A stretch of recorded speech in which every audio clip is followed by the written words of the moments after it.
All right.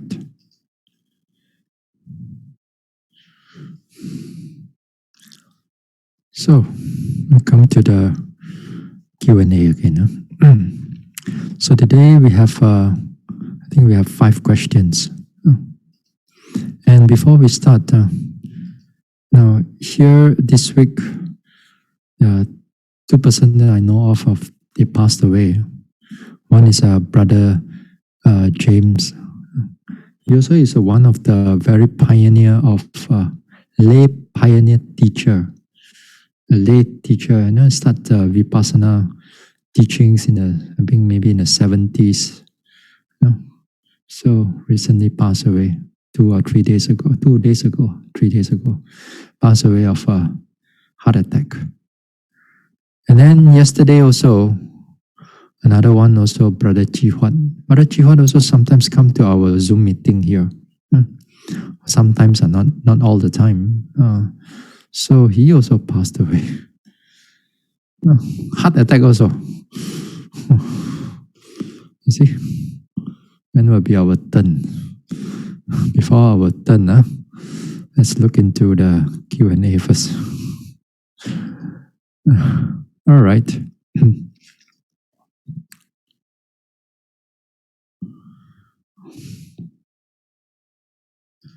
Okay.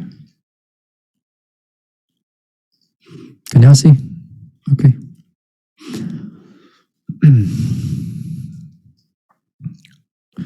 Okay, question 1. Regarding ill will, sometimes I already know that anger arises. Being angry and having the desire to utter harsh words, because I think that if it's not released, it feels unsatisfied in my heart, and I know that it's not good at all. How can I stop it before it comes out through the speech? Okay, well enough, good. So what can we do then? What can we do then when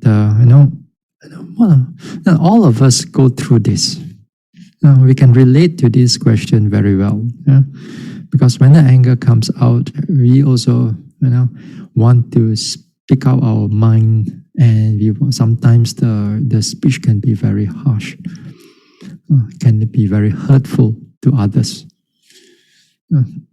because we want to give them a piece of our mind, But the thing is that how can we stop it before all these things arise? Now, there are 2 parts here. One is the mental anger, right? The other one is the verbal anger. It's a verbal speech that's connected with anger. When we view these things in the sense of karma, then there will be 2 types of karma that's going to arise. Unwholesome karma, if you do both. But as a practitioner, for most of you are practitioner, and also as a Buddhist, perhaps we can control one of it. And we should control one of it because the other one is more difficult to control. Which one do you think is easier to control? The speech is actually easier to control. The mind is difficult to control. So therefore, we caught as a layperson and also as not an enlightened person yet, we try to minimize this. We try to minimize our anger and let it stay in the mind will do. Okay? Now, how can I stop the speech then? Now, there are a few things that we can do. Perhaps that in our everyday life. And these things, when we do it, we have to do it frequently, not one time and then you think that you win the battle. This you have to do it again and again. So what can we do before it comes out through the speech? one of it that we can do is to reflect on our karma. Yeah. I mean, reflect on the karma is before all this anger arises. We know that we have a tendency to go into anger or resentment or ill will or hatred. When we know ourselves in that way, then it will be good that we reflect on the karma that is connected with anger.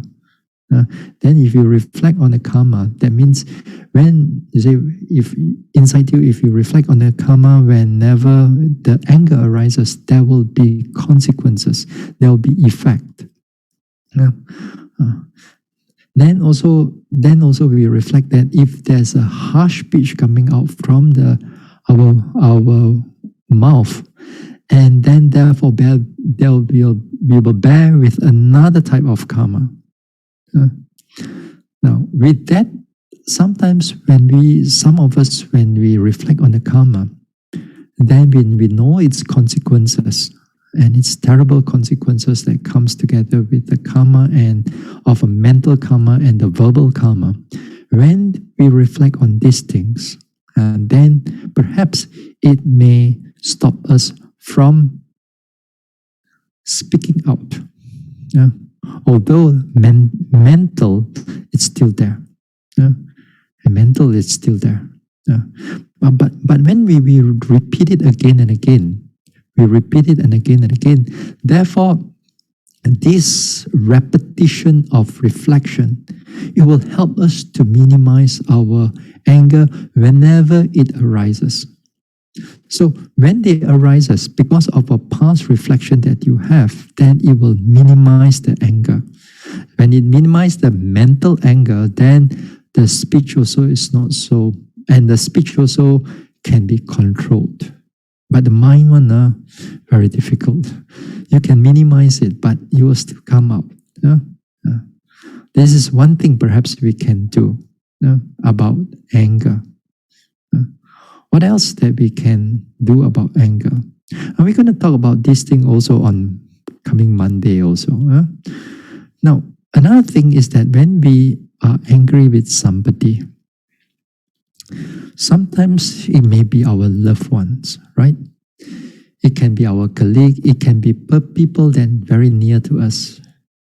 And sometimes out of closeness and out of our attitude and our tendency, we are not so reserved. When we are with the people out there, perhaps with those people we do not know, sometimes we are more reserved. We are more controlled in our speech. But when we are with the people that we are near, and the people those people that knows you very well, like your family members, then they know your ways, they know your attitude, then you have no sort of barrier. You have no barrier. You have like, you are you. Therefore, with that, sometimes our speech comes out sometimes very harsh, sometimes very hurtful, sometimes very it makes somebody very sad. Or makes somebody else very angry. And when we think about it, when we reflect about it, now here it's where what we call the self-admonishment comes in. Now it would be good that sometimes we admonish ourselves, that we find that we do not want to hurt other people. They are our loved one, they are our colleague, they are very helpful to us. We are grateful for them in a certain sense. But sometimes out of a spark of anger, a big spark of anger, and then it's all come out, and then our speech comes out. So here it would be good that we remind ourselves, we admonish ourselves. We admonish ourselves that say, better don't speak it out. If not, later on, I will regret it. I will regret it. And then when I regret it, it will be a terrible life. It will be a terrible thing to do. So when we admonish ourselves in that way, and we say that, don't speak it out, don't speak it out, or Although you're angry, but control.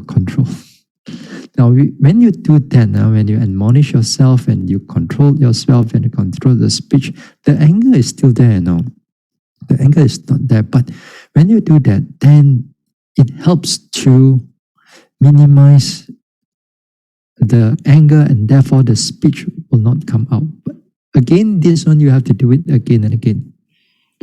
Sometimes we are taught that just like the question says that you must let go everything, You must let go everything. And exactly because you let go all the anger and all the harsh speech and so on, then in the future, we may regret those words, And sometimes we have quarrel with our parents, sometimes we quarrel with our children, our spouse, and so on. And then over time, people can still remember those words that you used. And it's very hurtful. Sometimes you want to apologize, but the person may already pass away. Then you may hold that regret throughout your whole life. You think that you are not supposed to speak it out. So these things also it's good for us to remind ourselves, not to speak out those words. And then what else can we do? So you admonish yourself so that you don't get regret. You don't have regret in the future. That will be important. The regret is a terrible thing, because sometimes this regret in some yogis, some yogis that I know of, those regret become very obvious, like a big stumbling block. Because those words they use or certain actions they have done, and then they regret those actions because of maybe of ignorance, really ignorance, and then sort of every time they meditate, those big regret, it's just keep on coming up. Every time the regret come up, they cry or they get angry and so on, because in the past there's no control. So you got to be careful for all of these things. What else can we do? What else can we do? Now, certain things that we can do again here is this is a reminder. A reminder, or again, is also kind of a self-admonishment. Is that we tell ourselves that whenever we are angry, don't react and don't respond. Whenever we are angry. Because once you respond or you react with action or speech, you will do it with the basis of anger. With the basis of anger. And then your speech will always not be right and it'll be a lot of wrong things. So we have to remind ourselves, if we are angry, don't react yet. But sometimes you need to speak, right? Not to say that every time you get angry or somebody did you something, somebody say something, and then you get angry, and then you will say it out, So because of our anger, a lot of times our speech can go very terrible, or our actions. Sometimes if you are not careful, sometimes we can be hurtful physically to other people, not just only verbally or physically. So you got to remind yourself, when you are angry, don't react, don't talk about it, don't open up your mouth.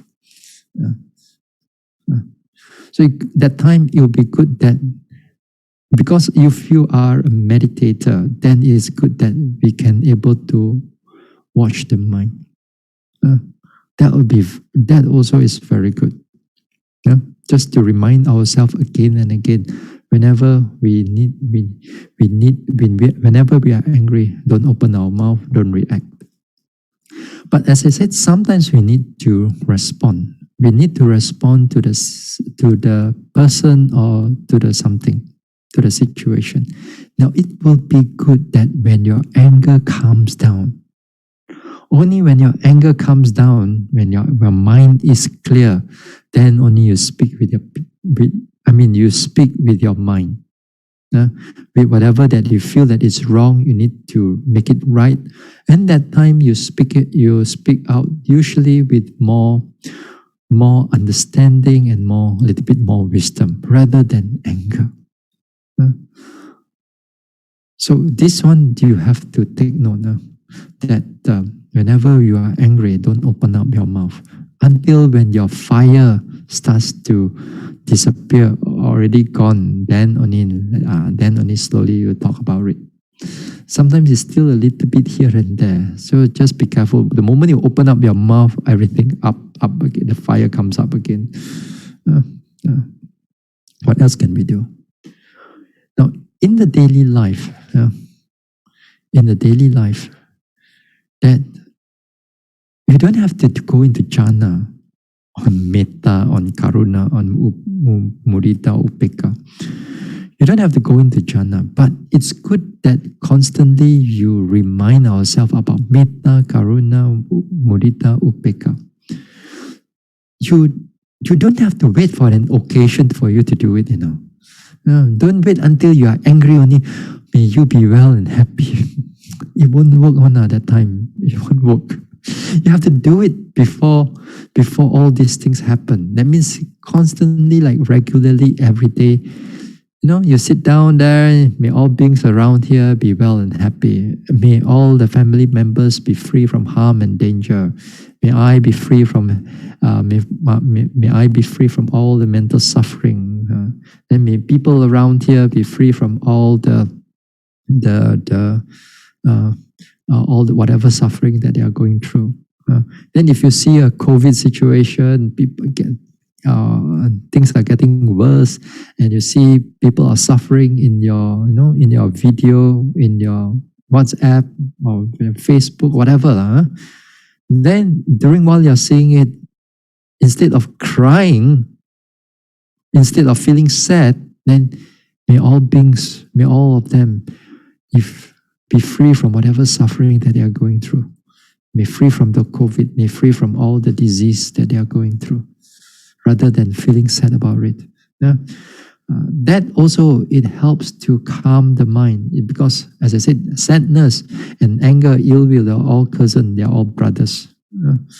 They're closely connected. Or in the other times when you see people getting promotion, people getting some kind of a good luck, and then here you are, you be happy for them, be happy for their gains and their achievements. So instead of getting jealous about that situation, because again, jealousy is connected with ill will. And then again here, upekka. Upekka is one of the most difficult for us to do. First three is a little bit easier to do, but upekka is that upekka comes in also, it helps us to overcome our dissatisfaction of life, general dissatisfaction. For example, we are going through this situation of COVID, and you cannot go out. You are stuck at your home. You are work at home. You cannot dine here. You cannot go to a restaurant. You got to tapao and all that thing. Then you find that things are getting difficult. So what you do is that you learn to be patient. You learn to be patient at this time. And also that whenever you see people suffering, and yet sometimes you cannot help, then you be equanimous. And you be equanimous in the sense that you reflect that all beings are owners of their own karma. All beings are owners of their own karma. So when you reflect on karma in that sense, you also reflect on upekka. Because upekka is kind of like a middle, and it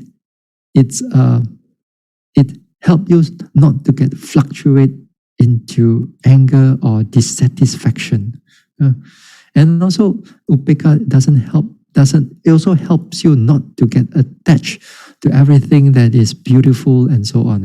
You kind of like learn to live in the middle.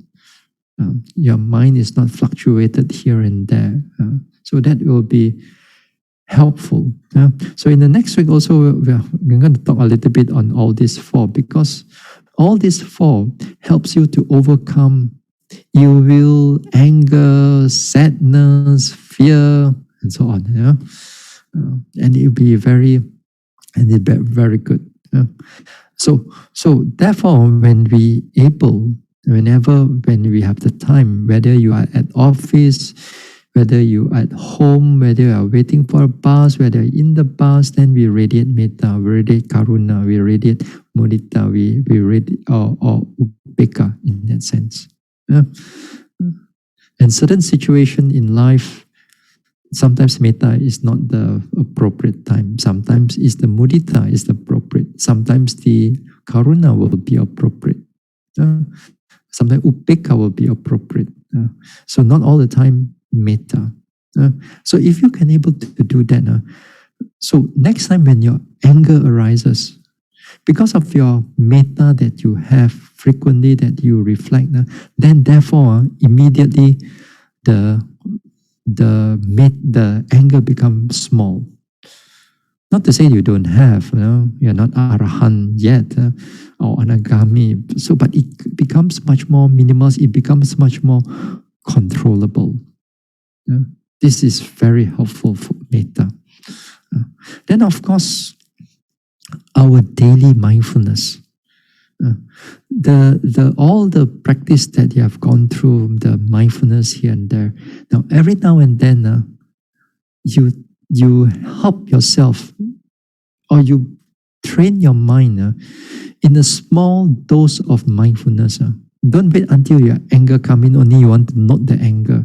Small dose of mindfulness here and there. That means you want to sit down to eat, then just be mindful for a short while. You are here in the present. Rather than talking to all your friends, just be here, be present. Just for 30 seconds, 1 minute. Then when you want to, another time you are washing your hands, then just be there. Another time when you're brushing your teeth, just for a short while, just know that you are brushing your teeth. By that training again and again, it helps the mind to become more sharper in detecting your mental states and your bodily actions. It helps you to, in the sense that next time when the anger arises, very quickly you already catch hold of it because of the training of the past. Then it comes up, you're really watchful of that situation already. That mental thing. If you can do that, that would be very good. Then other times, what can you do? Now there will be times, not all situations. There will be times that you have to be really patient. Really patient. Next week we'll talk about it now. Sometimes you got to be really patient. Sometimes the patient will it will help you to overcome the anger. Your own anger and also another person's anger.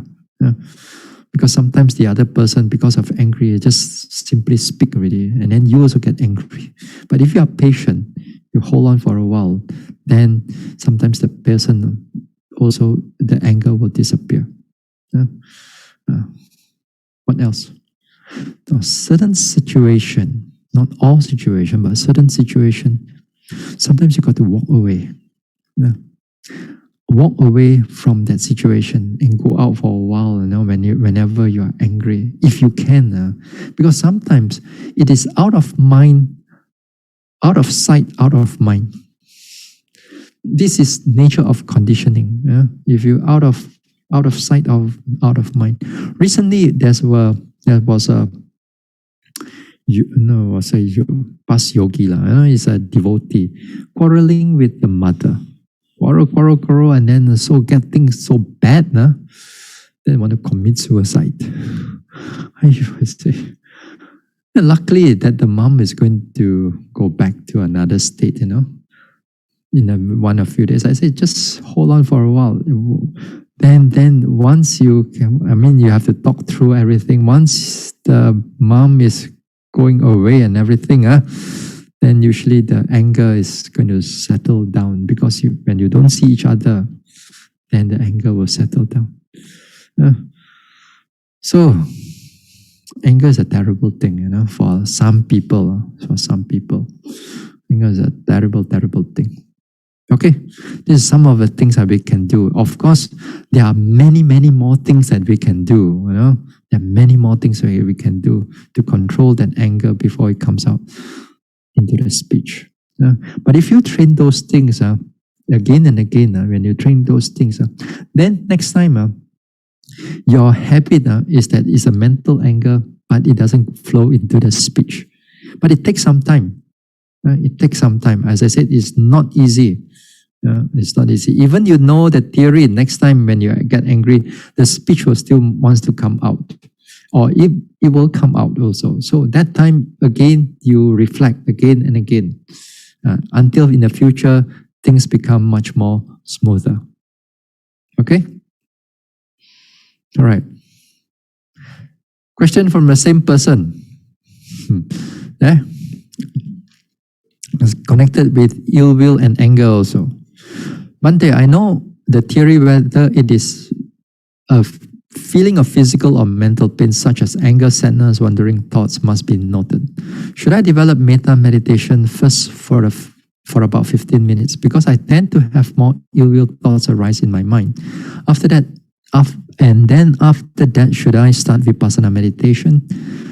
All right. Now this one, if it all depends on situation. Now, since you're at home, most probably, since you're at home, it will be good that we start off with this metta. It'll be very good, or karuna, or mudita, or upeka also. It'll be very good. Now, if you find that for that particular day or particular sitting, your metta is quite flowing, then the time you continue with the metta.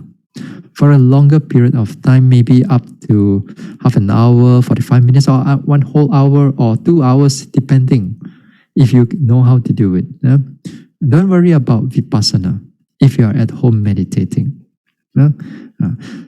You want to do it for 2 weeks, also can if you want to. 3 weeks also can. As long as you meditate, whether it's samatha, some vipassana or samatha like metta, they'll be very good. At least you do something to cultivate the mind. Not necessarily all the time vipassana, Not all if you're at home meditating. Sometimes you can do like 2 weeks metta, 2 weeks vipassana, and then you go back to metta again. It can be done in that way also. Some people like to do it like 15 minutes, half an hour of metta, then only they start off with vipassana. Also depending on you. So sometimes the way I look at it, sometimes if you give yourself like a longer period of development of metta, then sometimes you see it's how to do, what to do, when not to do, those things, because you're putting more time into it. Then it's good that in the future, then that metta will become very helpful for the vipassana. Now, when you're in a retreat, then there's a different thing. It depends on what retreat that you're going through. If you are going for a vipassana retreat, then your metta should be like 15 minutes. And also not every sitting or every walking that you should do that. Now, when we do metta during in the retreat, perhaps maybe to start off the mind. If sometimes the mind may not be so mindful, not easy settled down, then we start with metta 15-20 minutes in order to settle the mind. Then we start off with vipassana. That'll be very good. But sometimes during the retreat, if your vipassana is going well, things are going smoothly, rising, falling, going smoothly, walking is going well, then that time you don't bring in the metta. You don't go and disturb the mind in that sense. You don't disturb the flow of the vipassana. So during in the retreat, there's a certain way of when you should do and when you should not do. But in at home, because you are not in the retreat, then you can do something like a bit longer period of time for metta, and then after that for 2 weeks, just to make a variety of meditation. Because sometimes when you do vipassana for a long period of time, things can get like not going well, very dry, and like rising, falling, what else? In breath, out breath, in breath, out breath, what else? Nothing much to see. And then nothing much to see, it'll be good that just to switch over to metta for a longer period of time, then when you come back to your vipassana. And it's perfectly all right for you to do that. Okay? So this is on the second question. Third question. All right. Third question. Bhante, sometimes I have bad dream, and when I wake up, my head feel pain and sweating. Does this have connection with the practice, or my mind is not pure? Thanks. Okay. Now, when you have bad dream, it may not connected to your practice, and also it may not, it's in general, of course, our mind is not pure. If it's pure like an arahant, then we don't have to worry, So generally, sometimes our mind may be not pure, and then bad dreams may come up. Yeah? Because why not pure? Because sometimes in life we are too greedy. We are too greedy of wanting this, wanting that, and then when it comes into a bad dream, and then you are like running away from a lot of things, or something is trying to pressure you, something is come after you, because suddenly sometimes in your dream your conscience come up. Anyway, we are not. You ask me about bad dream, about things about dream, I cannot interpret all these things for you, because sometimes all these dreams can be connected to our daily life. Sometimes your daily life may be doing a lot of wholesome deeds. You do dana, copying a sila, meditating. Then at night, still all these terrible thoughts come up. Sometimes I see that my mind too, that the whole day is doing vipassana, day after day doing vipassana. The mind is mindful, the mind is clear. But at night, when it's dreaming, it come and dreaming. I was running away. I was running in the dream and all that thing. So your whole day, your mind is not really much of thinking. But at night, it's everything like it's come out. So it's very hard to say. So I have no good explanation for it, because usually I don't go into interpreting of dreams and so on. And also it's not. And also it's disallowed by the Buddha, in the sense that as a monk, you can interpret dreams for other people. It's like a wrong livelihood. Just like another thing is like a palmistry. You look at your life and how long you're going to live and so on. Those things are called wrong livelihood. So all these bad dreams, you cannot control these dreams. You cannot really control the dreams. All you need to do is that when you wake up, relax yourself. Relax yourself if you can. You be mindful. Feel the pain for a while. Just learn to accept the pain. Learn to accept the sweating for a while. Calm down yourself, and then if you can able to sleep after that, go on. Don't go and interpret that. Oh, what happened, and so on and so forth. Sometimes in the middle of the night, also I dream once in a while, but I just let it go, and then just carry on to sleep. I don't go and interpret that. What did I do in the daily life? Did I do this? Did I not do that? You don't go and connect with it. If you don't go and connect with it, you don't give the power to all these dreams, bad dreams, wholesome dreams, or whatever. You don't go and give the power into it. Then after that, your life is better.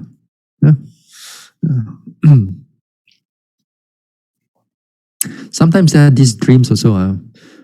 I think sometimes these dreams also. Sometimes I think the devas also can put inside something into your dreams. Somehow or another, it can manipulate your chitta also. Manipulate your consciousness. Maybe there are many things. Actually, there are Buddha talk about the dreams and so on. There are a number of things, but I felt that I don't want to go through all these things because it's quite a lot actually. And as I said, I don't want to get connected with all these things. If not, next time, some people, some devotees, they will keep on coming and see me about dreams here, dream there. When they dream of number, they don't come and see me. They dream all these bad dreams, only they come and see the monk. Anyway, all right. Next question. This is not me. This am I not. This is not myself. If not mistaken, this is from Sapasava Sutta. Is this a valid vipassana instruction? Number 2, if one is a valid vipassana instruction, why not? This is impermanent. This is not everlasting. It ceases. Appreciate your elucidation. All right. Now, the question 1. Question 1, this is not me, this am I not. This is not myself. This phrase comes from many parts of the Tipitaka. One of it is what you say in Sabasava Sutta. Another one is the Anatta Lakkhana Sutta. Anatta Lakkhana Sutta, it gives the both side of it. Both sides of it. After we talk about it. Now, the question here, is this a valid vipassana instruction?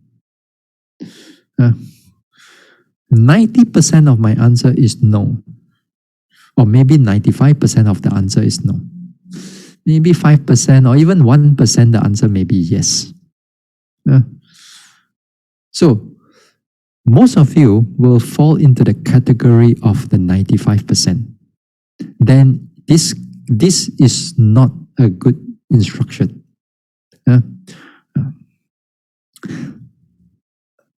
You see, when we are looking in this thing, this is what we are doing,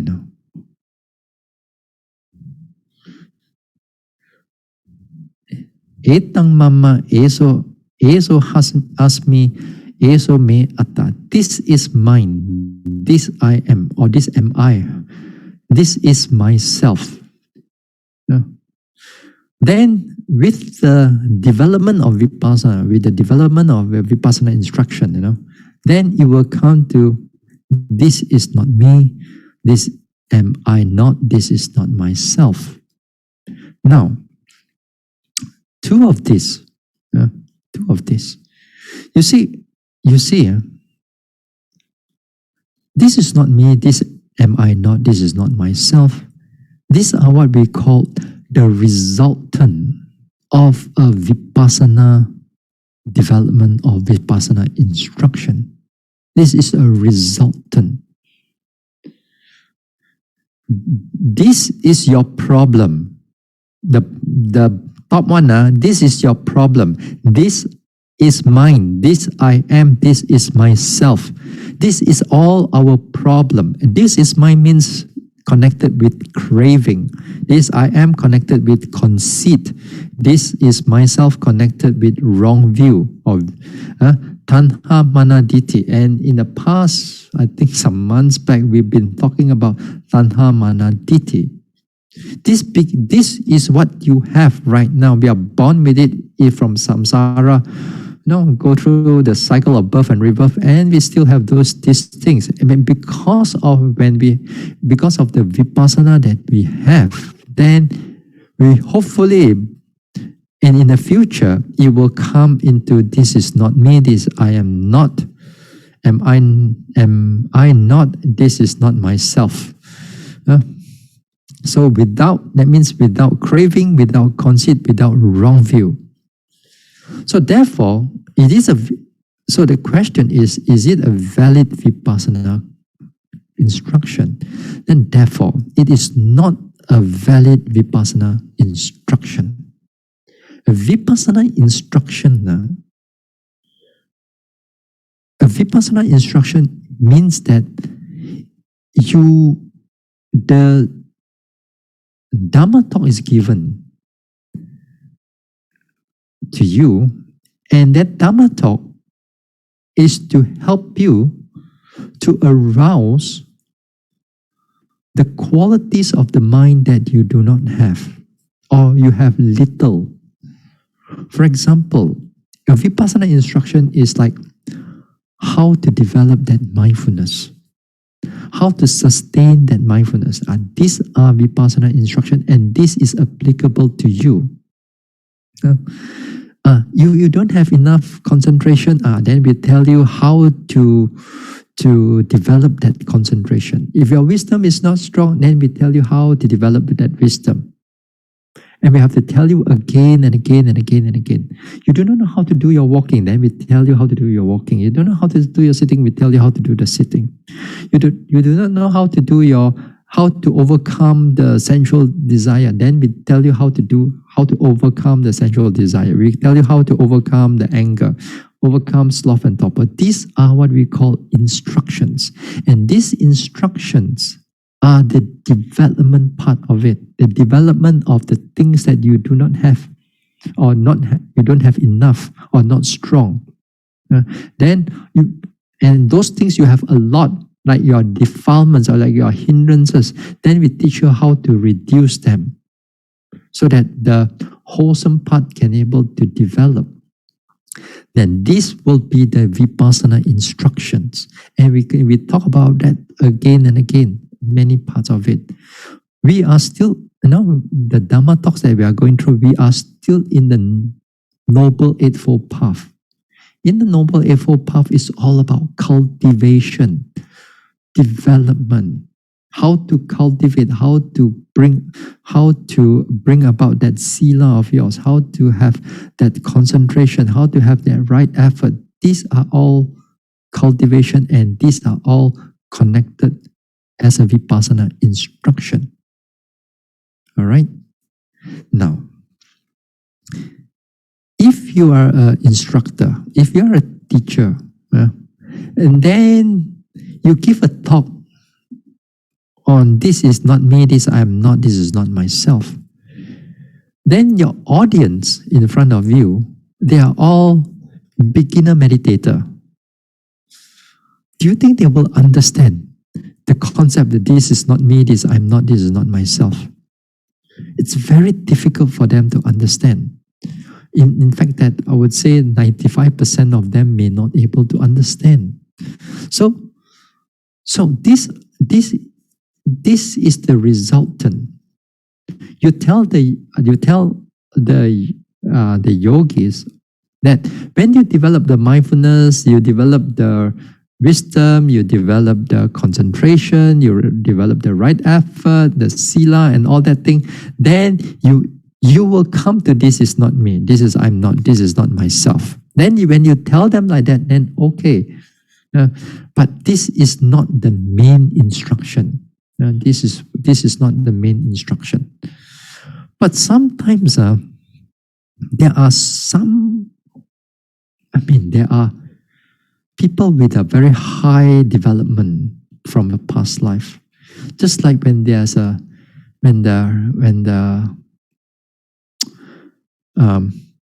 the Buddha's time, in the Anatta Lakkhana Sutta, the Buddha was giving the talk, this is not me, this I am not, this is not myself. After that, the Dhamma talk, this one become enlightened. This one become enlightened. Uh, can you? You talk and talk and talk, but still cannot get enlightened. Why? Because these are the very small percentage of people, or this is a very negligible percentage of beings who can able just to understand the resultant. They know how to practice already. For us, we are so deluded. We tell you Nibbana is great. Yeah, we also don't care, don't bother. Yeah, if we tell you about enlightenment is wonderful, we also don't care, don't bother. Yeah. So this is not a good vipassana instruction. This is more like understanding. This is the resultant of a vipassana development. No, sometimes I've heard, sometimes yogi or vipassana yogis, sometimes too bad. They go in and out of a retreat after retreat. They have vague idea of how to do a walking meditation or vague idea how to do a sitting meditation. And the vague idea about doing, what do you call that? Daily activities, how to be mindful in those things. Because very vague idea, especially like walking meditation, they take it for granted. Just walk up, walk down, go and see the birds, go and drink coffee, go and sit down, tea, open eyes, play here and there, talking and all that, those things. That means when they go into a retreat, hardly they have proper vipassana instruction or hardly a meditation instruction. Then therefore, when they don't have this meditation instruction, then they do not know how to develop. They do not know how to cultivate that what needs to be cultivated, what needs to be abandoned. It's not being done. But when they know about 16 insight knowledges. They know about anatta, anicca, dukkha, anatta, or they know all these things, They know about this characteristic and that characteristic of this one. They know about how many consciousness can come and go when you are seeing and so on. They know about what is nibbana. They know about how many level of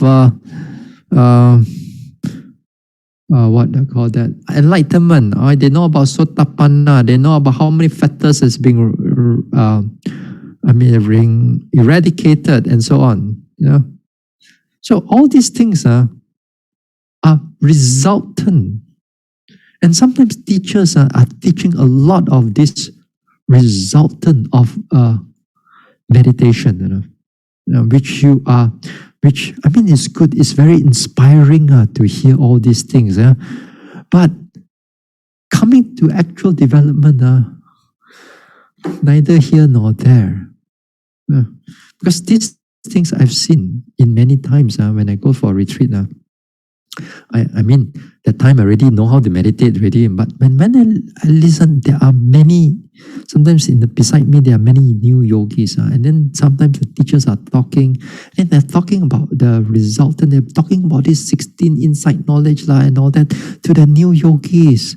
And then hardly they talk about how to walk, how to note, how to label, how to do this, how to do that. Hardly they talk about it. That's why the yogis are mong cha cha all do not know what is going on. So a lot of times I've seen that, but of course as a yogi that time, I don't go and bother. This is not my retreat. I don't do that. So you see, in my retreat, it's the cultivation is more important. If you do not know about the 16 insight knowledge, it doesn't matter, because if you cultivate well, you will reach that by direct experience, not by concept only. Now, if you really want to cultivate, then when you cultivate, then there will be a time that this is not me, this am I not, this is not myself. You will arrive in here. So this is not a valid vipassana instruction, especially for beginners and especially for most people. As you say, put it as instruction, but as a Dhamma talk, not to say it's bad, but also you have to see what is your audience also. Who is trying to receive. If your audience is a very knowledgeable, they are practitioner, then this one is a good talk for them. Then if those practitioner, they are quite highly developed, then you talk about instruction, and then they are bored, you get bored with it, but you go into a more deeper level, then they're more appreciative of this thing. So this is on the instruction. So since your number 2 is since I say it's not a valid, then of course if for the 5% of people, if you tell them this is impermanent, this is not everlasting, it ceases, they also know how to meditate already. They also know how to meditate, because to them it's the same thing. You tell them the resultant, they know how to reach there. But for us, we cannot do that. For us, we cannot do that. Okay? We need to talk about how to develop certain qualities of the mind, how to do this, how to do that, how to not to do this, how to not to do that. Then that is a valid vipassana instruction. Okay? Next question. Question 5. All right.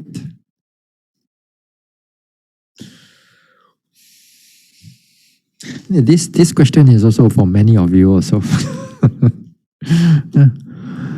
We always think why our meditation no progress, or we just didn't find time to sit. Is this purely on ignorance, or is it our merits not enough to support us? What should we do? Sister Hun Ling. And this one is this is a question that many of us are facing, So what can we do then? What can we do? Let us talk about this first.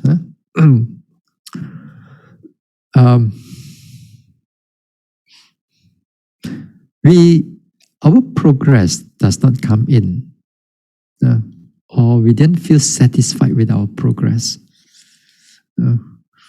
Because every time you look at the meditation, it's all the same thing.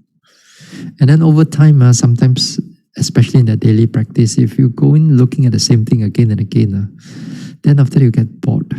You get bored with it. You get bored with it. After that, when you get bored, your time of meditation getting shorter, then one day also you give up on meditation. Yeah? Now, is it purely on ignorance? Is it our merits not enough to support us? I think also both. I think both.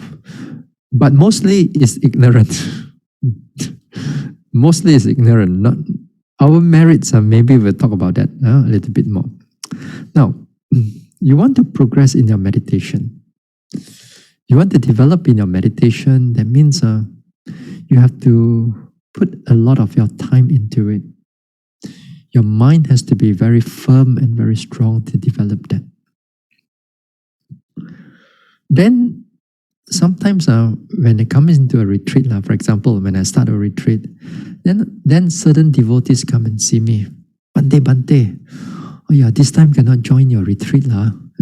Why cannot join the retreat? Because I got other Buddhist activities, like, for example, maybe I have to organize a conference, of a Buddhist conference. Therefore, I am engaged into it. Therefore, I cannot come for the retreat. Okay, fine, no problem. Or you have other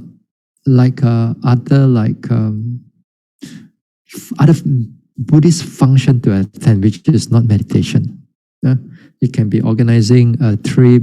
It can be Sunday school. It can be some activities, And then with that, your mind your mind is not, you know that doing good is wonderful, but you do not know how to prioritize your doing of good deeds, Uh,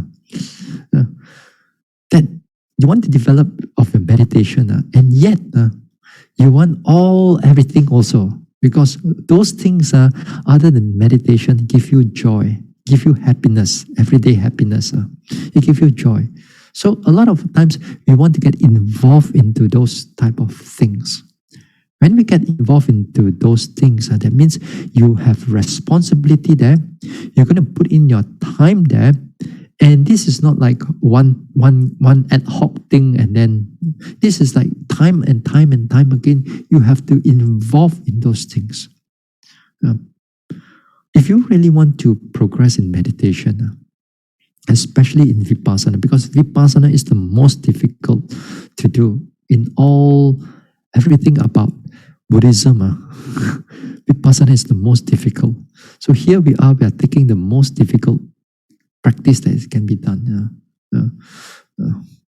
Because controlling the mind is the worst thing that we can do. And it takes a lot of time for you to be able to control and therefore able to progress.